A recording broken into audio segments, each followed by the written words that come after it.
Hello everyone, कैसे हैं आप सभी लोग। आशा करता हूं दोस्तों आप सभी लोग अच्छे होंगे। दोस्तों मैं अवधेश बघेल स्वागत करता हूं आपका अपने YouTube channel GDS study institute में। दोस्तों इस चैनल पर आप सभी लोगों को GDS to MTS postman exam की तैयारी कराई जा रही है।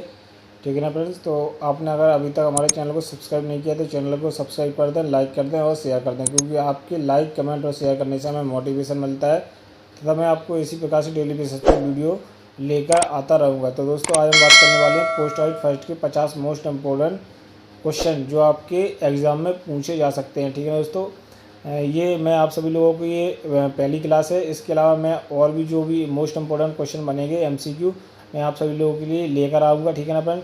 तो उससे पहले आपको हमारे इस चैनल को सब्सक्राइब करना है, लाइक करना है और अधिक से अधिक जीडीएस भाइयों के साथ शेयर करना है। तो दोस्तों आज का फर्स्ट क्वेश्चन है, प्रमुख शहरों के कुछ महत्वपूर्ण डाकघरों को विशेष रूप से विस्तारित समय के लिए खुला रखा जाता है और उन्हें कहा जाता है। जो कुछ प्रमुख शहर होते हैं उनके कुछ महत्वपूर्ण डाकघर होते हैं, उनको कुछ समय के लिए खुला रखा जाता है, तो उन डाकघरों को किस नाम से जाना जाता है। ठीक है ना, ये क्वेश्चन इसमें पूछा जाता है। तो उन डाकघरों को रात्रिकालीन डाकघर के नाम से जाना जाता है। दोस्तों ये बहुत ही इंपॉर्टेंट क्वेश्चन है पोस्ट ग्रेजुएट फर्स्ट की, इसलिए आप इनको अच्छे से याद जरूर कर लें। ठीक है ना फ्रेंड। नेक्स्ट क्वेश्चन है, रात्रि डाकघर के समय को सामान्य तौर पर किसके द्वारा निर्धारित किया जाता है। तो किसके द्वारा निर्धारित किया जाता है रात्रिकालीन डाकघर के समय को, ये सर्कल प्रमुख के द्वारा इसको निर्धारित किया जाता है। ठीक है ना दोस्तों। नेक्स्ट क्वेश्चन हो जाएगा दोस्तों, रात्रि डाकघर का कार्य समय 8:30 बजे तक सायंकाल तक बढ़ाया जा सकता है और निम्न के आदेशों के तहत इन्हें रविवार को भी खुला जा सकता है। जो रात्रिकालीन डाकघर होते हैं उनके समय को 8:30 बजे तक बढ़ाया जा सकता है।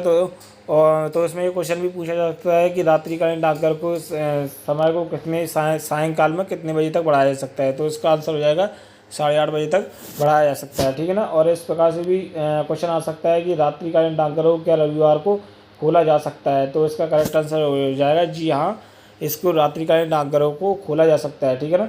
तो इसका क्वेश्चन क्या है, आप क्वेश्चन की साइड चलते हैं। क्वेश्चन क्या पूछा गया था अपना, रात्रि डाकघर का कार्य समय 8:30 बजे तक सायंकाल तक बढ़ाया जा सकता है और निम्न के आदेशों के तहत इन्हें रविवार को भी खुला रखा जा सकता है। तो दोस्तों इसका किसके आदेश के द्वारा इसको खुला रखा जा सकता है, तो महानिदेशक डाक सेवा। ठीक है ना, महानिदेशक के द्वारा इसको खुला रखा जा सकता है। नेक्स्ट क्वेश्चन दोस्तों, रात्रि डाकघर रविवार और राष्ट्रीय अवकाश और अन्य डाकघर छुट्टी दिवसों पर मात्र एक शिफ्ट में कार्य करते हैं। तो जो रात्रि डाकघर होते हैं और जो रविवार और राष्ट्रीय अवकाश होते हैं उसमें कितने बजे से कितने बजे तक काम करते हैं। ठीक है दोस्तों। तो उसमें 10 बजे से सुबह 10 बजे से शाम के 5 बजे तक कार्य करते हैं। ठीक है ना फ्रेंड।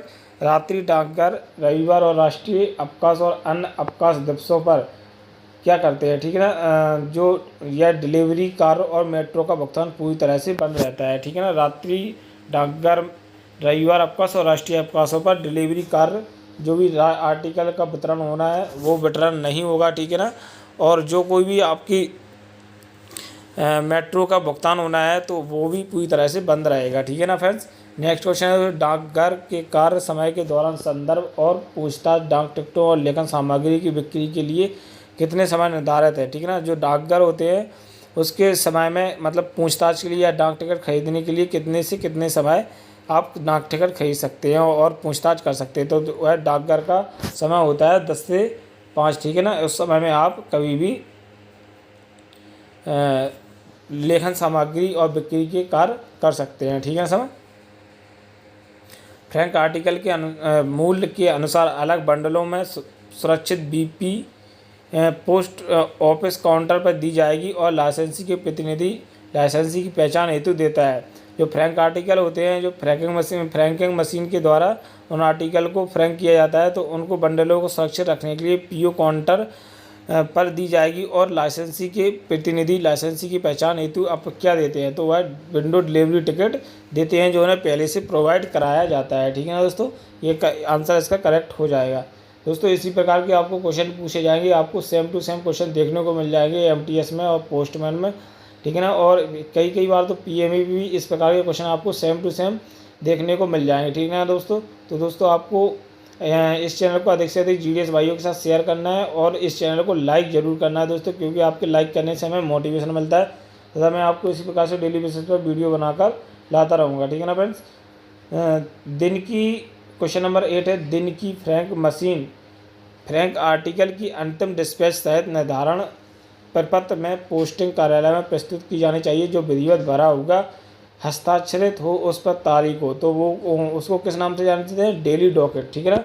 जो फ्रैंक मशीन होती है, जो भी काम करते हैं तो उसको जो उसका डेली अकाउंट बनाया जाता है, जैसे बीओ का डेली अकाउंट बनाया जाता है, उसी प्रकार से फ्रैंक मशीन का भी डेली डॉकेट होता है, जिसमें उसका हिसाब किताब रखा जाता है। ठीक है ना फ्रेंड, जिससे कि हिसाब किताब में कोई गड़बड़ी ना हो सके और उस डेली डॉकेट को पर डे एसओ में पोस्ट मास्टर के लिए भेजा जाता है।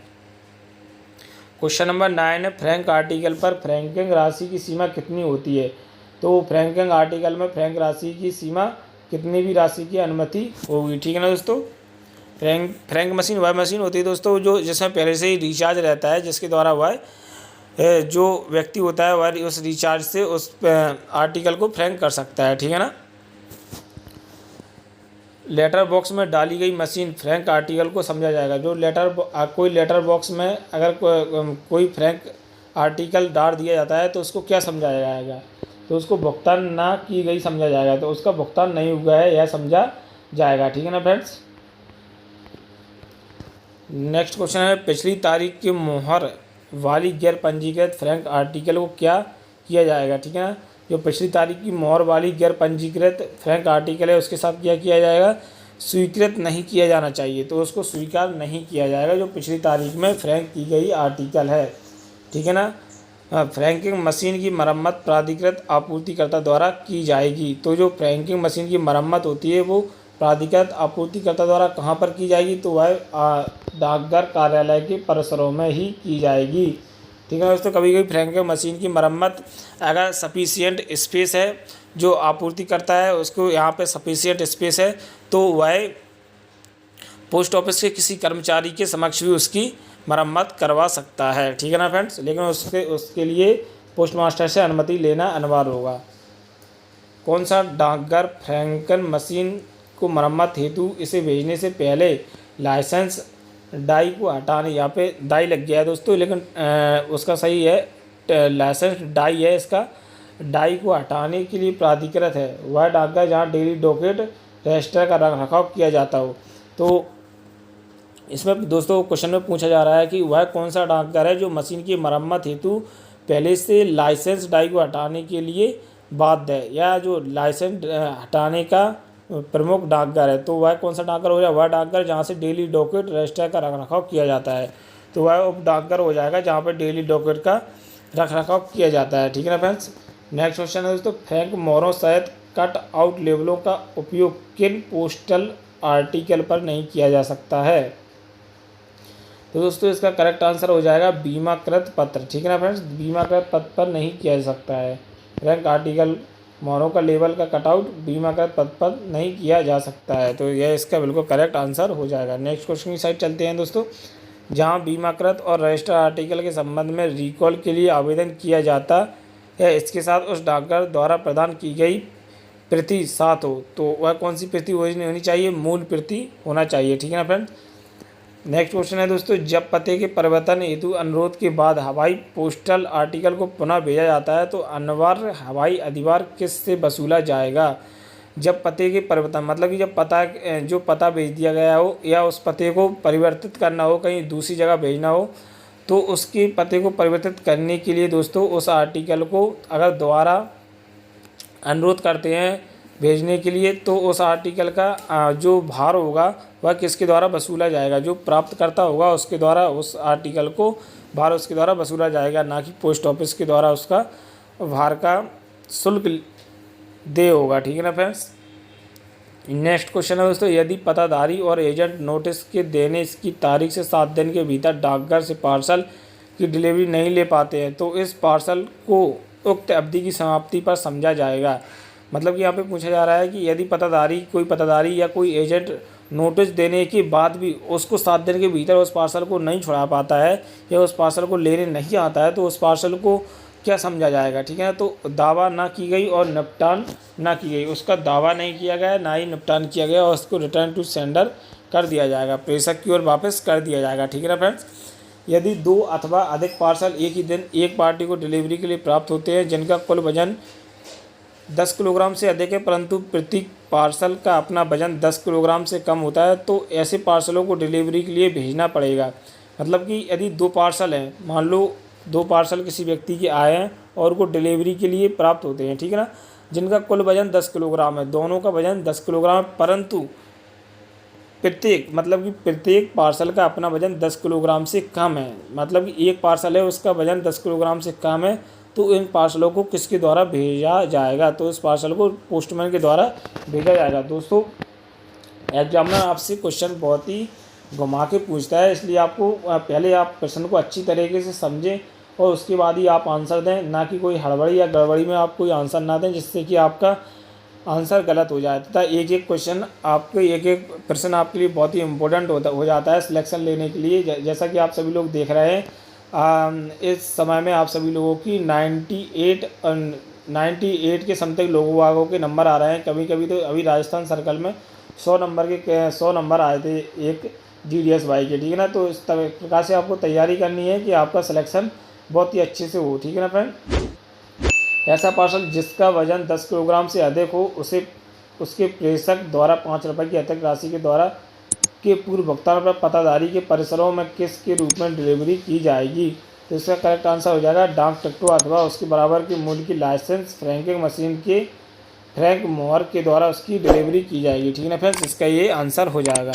नेक्स्ट क्वेश्चन है दोस्तों, 500 रुपये से अधिक की बीमाकृत आर्टिकल केवल कहाँ पर डिलीवरी की जाएगी। तो जो 500 रुपये से अधिक का बीमाकृत आर्टिकल होता है तो उसको कहाँ पर डिलीवरी किया है, पोस्ट ऑफिस की विंडो खिड़की पर उसको डिलीवर किया जाएगा, ठीक है ना फ्रेंड्स। नेक्स्ट क्वेश्चन है, बीमा आर्टिकल के पताधारी को डिलीवरी से पहले कहाँ पर दोनों के हस्ताक्षर किए जाने चाहिए। तो प्राप्ति और पावती पर उन दोनों के हस्ताक्षर किए जाने चाहिए, ठीक है ना। बीमाकृत आर्टिकल के पताधारी को जो प्राप्ति होती है और जो पावती होती है उस पर दोनों पर ही हस्ताक्षर होना बहुत ज़रूरी है। नेक्स्ट प्रश्न में जाएगा, डाकघर अधीक्षक अथवा प्रथम श्रेणी के पोस्टमास्टर रजिस्टर आर्टिकल के प्रेषक को इसके नियत वस्तु को क्षति होने अथवा पारगमन में इसे क्षति होने की पूर्ति की स्वीकृति प्रदान कर सकता है। मतलब कि अगर कोई जो प्रथम श्रेणी के पोस्टमास्टर होते हैं, जो रजिस्टर आर्टिकल होता है और वो किसी प्रकार से उसमें कोई भी क्षति हो जाती है या कोई भी नुकसान हो जाता है तो उसकी पूर्ति करने के लिए कितने रुपए तक का उसको स्वीकृति दे सकते हैं। तो वह 100 रुपये तक की सीमा तक की स्वीकृति दे सकते हैं। दोस्तों इंपॉर्टेंट क्वेश्चन है, अच्छे से याद करें, ठीक है ना फ्रेंड्स। दोस्तों आप लोग यह ना समझें कि इसमें 50 क्वेश्चन कराए जा रहे हैं तो वीडियो लंबा होता जा रहा है, लेकिन आपको अगर इस पोस्ट गाइड फर्स्ट के 50 MCQ पूरे करने हैं जिसमें से 2 से 3 क्वेश्चन आपको देखने को मिल जाएंगे, तो आपको वीडियो पूरा देखना चाहिए, ठीक है ना दोस्त। नेक्स्ट क्वेश्चन है, राजेश 30 हाईवे रोड कोलाम को संबोधित रजिस्टर आर्टिकल डिलीवरी की जाएगी। अगर किसी को राजेश जिसका मकान नंबर जिसको 30 हाईवे पर उसका पता है तो उसको किस पते पर उस आर्टिकल की डिलीवरी की जाए। राजेश को उसके आवासीय पते पर, मतलब उसके घर के पते पर उसकी पत्र की डिलीवरी की जाएगी, ठीक है ना फ्रेंड्स। यदि प्राप्तकर्ता मनी ऑर्डर लेने से इनकार करता है तो प्रेषक को अदायगी के लिए वापस कर दिया जाएगा। यदि प्राप्तकर्ता उस मनी ऑर्डर को लेने के लिए मना करता है, ठीक है ना फ्रेंड, पोस्टमैन जाता है वह उस आर्टिकल मनी ऑर्डर को लेने से मना करता है तो प्रेषक को अदा के लिए गए वापस कर दिया जाएगा। कितने दिन बाद प्रेषक को वापस कर दिया जाएगा? जिसने मनी ऑर्डर बुक किया है उसको 3 दिन तक जमा रखने के बाद वापस कर दिया जाएगा। इम्पोर्टेंट है, सभी BO वाले इस क्वेश्चन को अच्छे से याद कर लें, ठीक है ना फ्रेंड्स। नेक्स्ट क्वेश्चन है दोस्तों, 25 BP आर्टिकल प्रेषक को वापस भेज दी जाती है यदि 7 दिन के भीतर इसका दावा नहीं किया जाता है।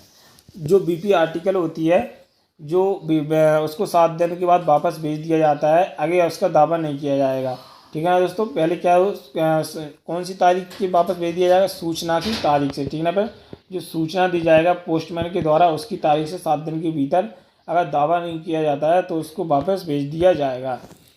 नेक्स्ट क्वेश्चन है, पोस्टमास्टर के पास रखी सजाव पुस्तिका जनता को उपलब्ध करानी चाहिए, ठीक है। जो पोस्टमास्टर के पास जो सजाव पुस्तिका होती है उसको जनता के कब उपलब्ध कराना चाहिए, इसके बारे में उनके पूछे जाने के बिना, मतलब कि जब जनता पूछती भी नहीं है फिर भी उसके बारे में उनको अवगत कराना चाहिए, या फिर उस जो पूछताछ पुस्तिका है उसको काउंटर पर रख देना चाहिए। ठीक है ना दोस्तों, इससे उसके सुझाव जो भी सुझाव होते हैं जनता के, पब्लिक के, वह पोस्ट ऑफिस में बहुत ही महत्वपूर्ण हो जाते हैं। ठीक है ना।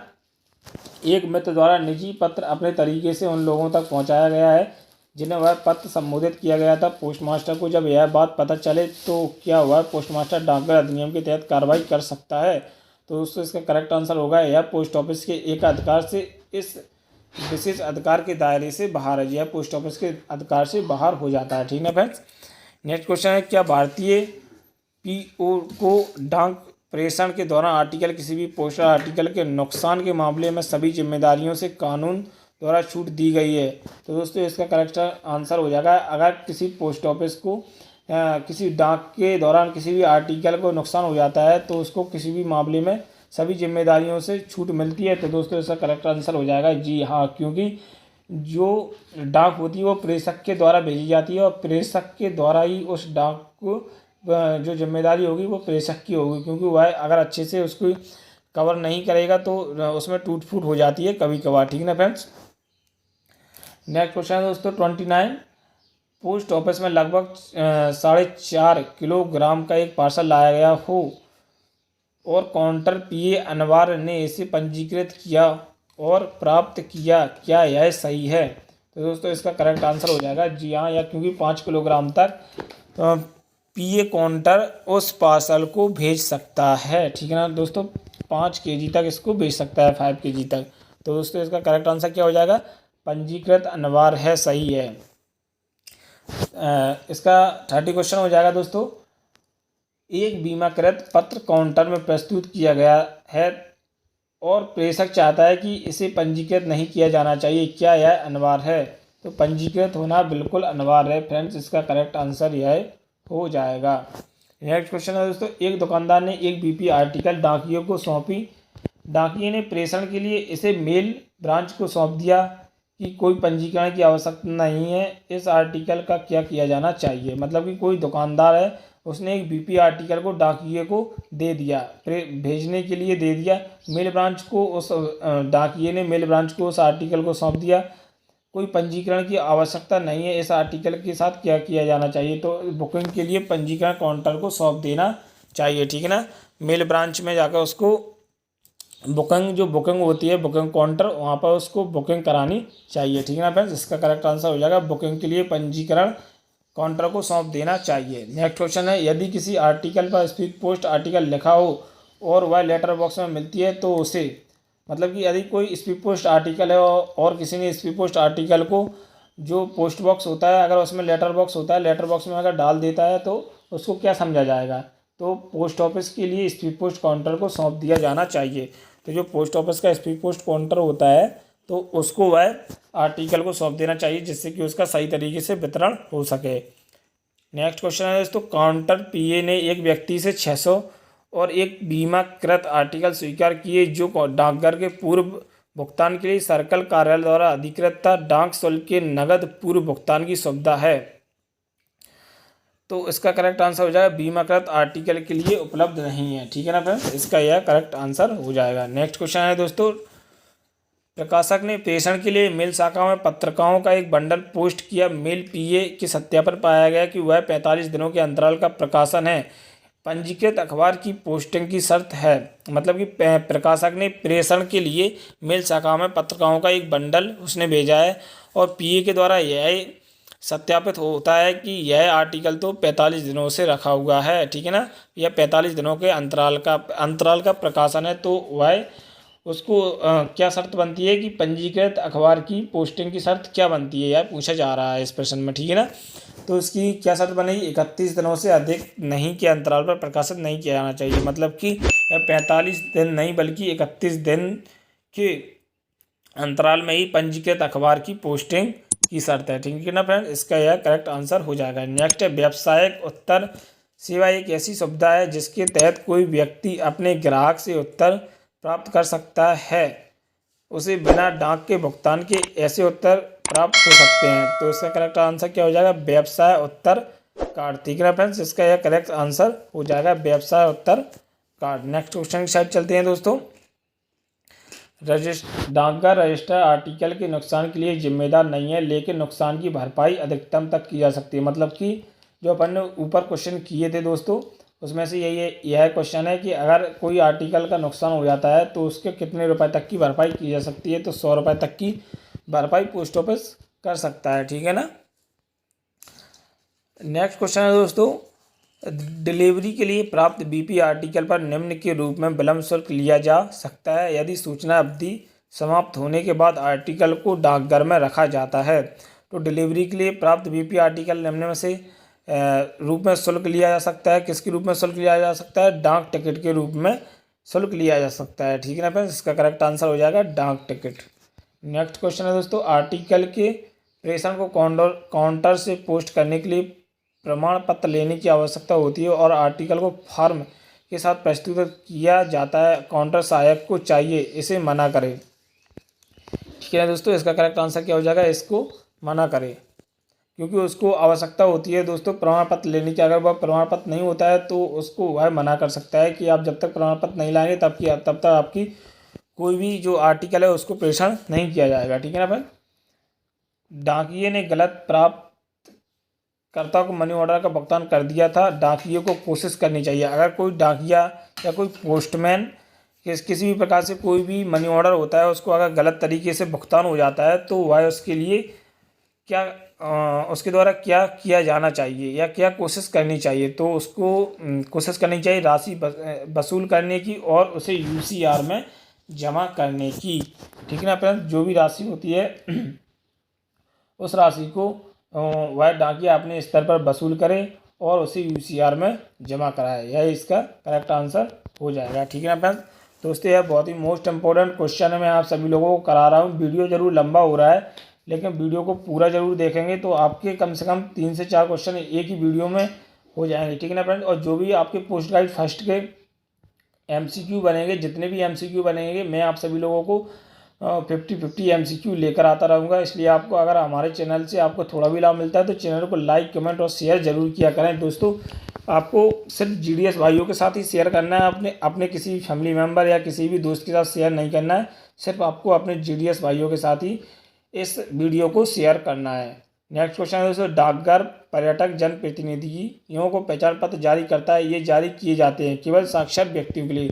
जो पढ़े लिखे व्यक्ति होते हैं उन्हीं के लिए डाकघर पर्यटक जनप्रतिनिधियों के लिए जो पहचान पत्र जारी कर सकता है, ठीक है ना फ्रेंड्स। नेक्स्ट क्वेश्चन है, यदि पोस्टल आर्टिकल पर आवागमन की सूचना डाकघर 12 पताधारी को प्रस्तुत कर दी जाती है तो उसे अन्यत्र अनुप्रेषित नहीं किया जाएगा। यदि कोई आर्टिकल होता है, यदि वो दूसरी जगह भेज दिया गया है, लेकिन अगर कोई जो पताधारी है उसको 12 पताधारी को प्रस्तुत कर दी जाती है तो उसे अन्यत्र अनुप्रेषित नहीं किया जाता है, ठीक है ना, अन्यत्र नहीं भेजा जाता है।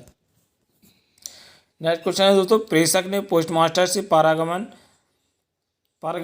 कार्यालय से आर्टिकल को पुनः निर्देशित करने का अनुरोध किया है। तो इसका करेक्ट आंसर क्या हो जाएगा? आर्टिकल को पुनः निर्देशित नहीं किया जा सकता है। जो पोस्टमास्टर है अगर परमानेंट कार्यालय से आर्टिकल को पुनः निर्देशित करने का अनुरोध करता है तो आर्टिकल को पुनः निर्देशित नहीं किया जा सकता, यह इसका करेक्ट आंसर हो जाएगा। नेक्स्ट क्वेश्चन है, 500 रुपये से अधिक के बीमाकृत आर्टिकल को डिलीवरी किया जाएगा। जो 500 रुपये से अधिक मोस्ट इंपॉर्टेंट है दोस्तों, इसको अच्छे से याद जरूर कर लें, ठीक है ना फ्रेंड्स। मोस्ट इंपॉर्टेंट क्वेश्चन है ये। 500 रुपये से अधिक के बीमाकृत आर्टिकल को डिलीवरी किया जाएगा, केवल पोस्ट ऑफिस की खिड़की पर इसको डिलीवरी किया जाएगा। नेक्स्ट क्वेश्चन है, यदि किसी क्षतिग्रस्त बीमाकृत आर्टिकल के ओपन डिलीवरी की मांग की जाती है तो उसको किसकी उपस्थिति में खोला जाना चाहिए। यदि मान लो कोई आर्टिकल आता है वह कटा फटा या टूटा फूटा होता है तो दोस्तों उस आर्टिकल को आपको किसके सामने डिलीवरी करनी चाहिए। जो डिलीवरी की मांग की जाती है तो उसको किसकी उपस्थिति में खोला जाना चाहिए। तो जो आपके सीनियर होते हैं उनको पोस्टमास्टर या जो BPM है, अगर ग्राम डाकिया है तो BPM के सामने उसको खोला जाना चाहिए, और अगर जो शहरी डाकिया है तो उसको पोस्टमास्टर के सामने उसको खोलना चाहिए, ठीक है ना फ्रेंड्स। इसका यह करेक्ट आंसर हो जाएगा। नेक्स्ट क्वेश्चन है दोस्तों, क्षतिग्रस्त बीमाकृत आर्टिकल की ओपन डिलीवरी के मामले में सूची 2 प्रतियों में तैयार की जाएगी और इससे में से एक प्रति निम्न को भेजे जाएंगे। तो एक जो क्षतिग्रस्त आर्टिकल होता है उसकी 2 प्रतियों को रखा जाएगा, एक होगा, एक पोस्ट मास्टर के पास रखी जाएगी और एक जो प्रेषक होगा उसके पास भेजी जाएगी। ठीक है ना फ्रेंड, जो भेजने वाला होगा उसके पास उसकी प्रति को भेजा जाएगा। ठीक है ना फ्रेंड। नेक्स्ट क्वेश्चन हो जाएगा, पंजीकृत बीमाकृत बीपी आर्टिकल और किसी फॉर्म के विशेष या देय मनी ऑर्डर किसके माध्यम से डिलीवरी किए जाएंगे। जो पंजीकृत बीमाकृत बीपी आर्टिकल होते हैं और किसी फर्म के विशेष मनी ऑर्डर होते हैं उनको पोस्टमैन के द्वारा डिलीवर किया जाएगा। ठीक है ना फ्रेंड, इसका करेक्ट आंसर हो जाएगा पोस्टमैन। दोस्तों यह बहुत ही मोस्ट इंपॉर्टेंट क्वेश्चन है, आप इन क्वेश्चनों को अच्छे से याद जरूर कर लें दोस्तों। यह पोस्ट गाइड फर्स्ट के 50 MCQ हैं, इससे बाहर आपको एक भी क्वेश्चन नहीं आने दूंगा। आपके सभी टॉपिक हैं उनसे मैं आप सभी लोगों को MCQ करा रहा हूँ या मैं आप सभी लोगों को कवर करवा दूंगा। ठीक है ना फ्रेंड्स, आप हमारे चैनल को सब्सक्राइब कर लें जिससे आपको डेली बेसिस पर, तथा बेल आइकन को भी दबा लें जिससे आपको डेली बेसिस पर नोटिफिकेशन के माध्यम से वीडियो प्रोवाइड होता रहेगा। यदि किराए की अवधि की समाप्ति के 15 दिनों के भीतर पोस्ट बॉक्स के किराएदार द्वारा ताला और चाबी को सरेंडर नहीं किया जाता है तो किराए की अवधि समाप्ति होने या नवीनीकृत नहीं होने पर जमा राशि होगी जब्त हो जाएगी। यदि कोई किराएदार है जो पोस्ट बॉक्स लेता है तो उसको अगर पोस्ट बॉक्स 15 दिन के भीतर उसको जमा नहीं कराता है, किराए की अवधि समाप्त होने लगती है और 15 दिन के भीतर सरेंडर नहीं कराता है या फिर उसको रिन्यू नहीं कराता है तो किराए की अवधि समाप्त होने या नवीनीकृत नहीं होने पर जमा राशि जब्त हो जाती है। यह बहुत ही मोस्ट इंपॉर्टेंट क्वेश्चन है, इसको अच्छे से याद करें। पोस्ट बॉक्स के नवीनीकरण के लिए आवेदन पर तब तक कार्रवाई नहीं की जाएगी जब तक कि वह निम्नवत से पहले पोस्ट मास्टर के पास नहीं पहुंच जाता। उस अवधि की समाप्ति जिसके लिए किराए का अग्रिम भुगतान किया गया है। इसका यह करेक्ट आंसर हो जाएगा। नेक्स्ट क्वेश्चन बनेगा दोस्तों, शुल्क का भुगतान किए बिना डाक में डाले गए पत्र की डिलीवरी के समय शुल्क लिया जाता है।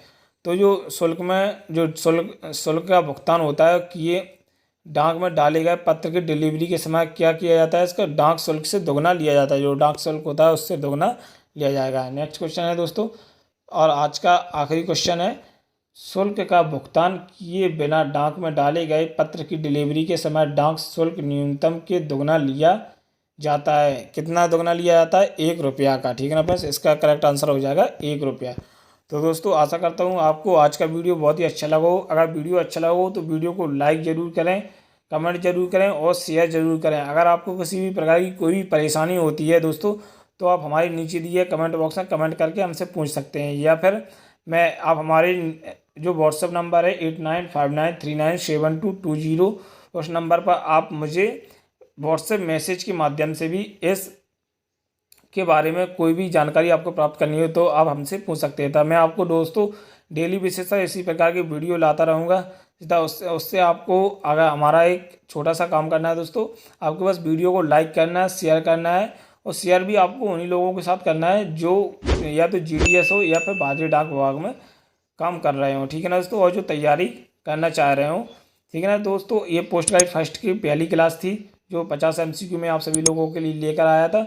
अगर इससे जो कुछ भी प्रश्न बनते हैं या जो कुछ भी छूट गए हैं तो मैं आप सभी लोगों को पूरा कवर करवाऊँगा। उससे पहले अगर आपने चैनल को लाइक नहीं किया, लाइक कर दें, शेयर कर दें और सब्सक्राइब कर दें। तो दोस्तों मिलते हैं नेक्स्ट वीडियो में, तब तक आप अपनी फैमिली का ख्याल रखिए। धन्यवाद, थैंक यू सो मच।